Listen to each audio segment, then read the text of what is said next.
Hey guys, welcome back. Today we're going to talk about pistol malfunctions, and admittedly pistol malfunctions honestly are somewhat rare. Now the issue is that if it does happen while you're in a time of need, we need to be able to fix it quickly and then move on. So let's talk about them. First type of malfunction, sometimes called a type 1, is a failure to feed or a failure to fire. This means that we've pressed the trigger and the gun does not function like it's supposed to. The round doesn't go off and leave the barrel. There are a few causes for this. The gun may be excessively dirty and under-lubricated, in which case it may not have seated all the way, or the striker may not be able to move forward and strike the primer like we intend it to. There could be a loose grip or limp wrist, in which case the we've already fired the gun, the old casing is ejected, but for some reason the slide doesn't get all the way back to pick up the new round and chamber it, in which case you have an empty chamber. The primer could be missing, it could be a bad primer, it may have been put in incorrectly. It's either too deep so the striker can't reach it, or maybe at an angle. And then finally, the magazine may not be seated, in which case it can't pick up the new round to chamber it. And this can happen either in the holster, the magazine button gets depressed maybe by your hip bone, or perhaps you get a weird grip and your finger presses it, or your support hand could potentially press it. Now, proper grip can overcome those things, but it does happen. Now, what does this look like? If you don't have some type of dummy round, I suggest you get some so you can practice these a little easier and do it at home without live fire. So, you load the gun, and then we're firing, and for some reason we get a click and no bang. Okay, so what does this mean? The round did not fire and the slide did not cycle. This gun is now useless until we fix it. So we have to cycle the slide, and we may need to seat the magazine. Might as well seat the magazine. Takes less time to just do it than to figure out if you need to do it or not. So we would, if the magazine was there, it would simply be like that. That can be very hard to tell by looking at it. So just go ahead and tap it all the way in the slide, and that will cycle out the old ammunition and put in a new round so that we can continue shooting.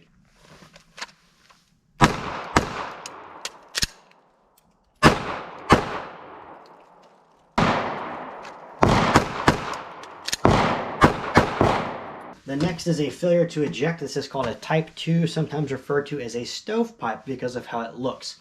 Again, what are the causes?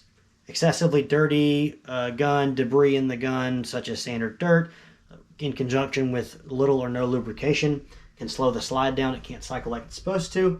A loose grip or limp wrist effectively does the same thing. The slide doesn't cycle completely. And the slide being impeded in some way from traveling, either by clothing hitting it, or if it hits a body part of the environment, it can't fully cycle.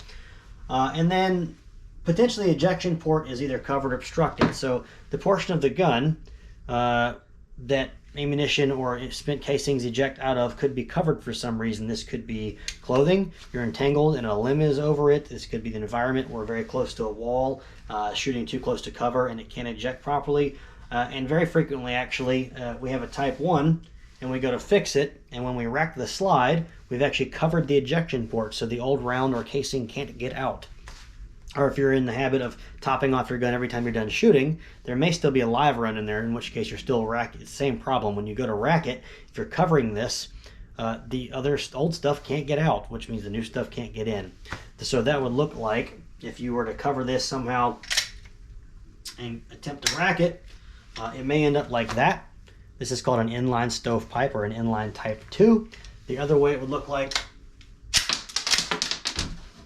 would be, it would seat on it like that. Now either way, again, the slide has to be cycled to get this old stuff out and to get the new round in.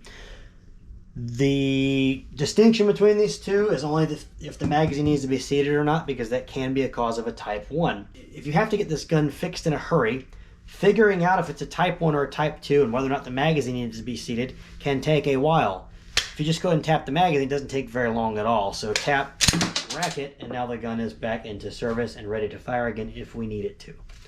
Okay.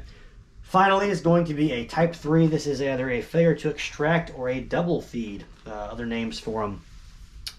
What happens in this case is the extractor on your firearm, which is this claw piece typically on the right side of the slide, that is designed to grab the rim of the cartridge right there and pull this out of the chamber when the gun has been fired or you are manually cycling the slide.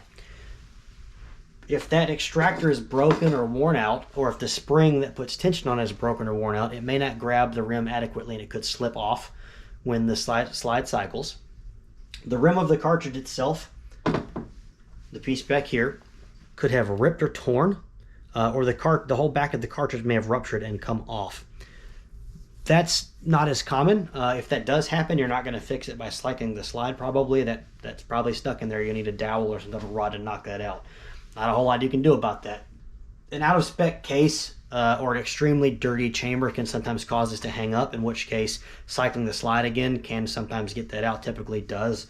That's the most common one I've seen. Ruptured cartridges and ripped off casings and rims are not something that I see super frequently.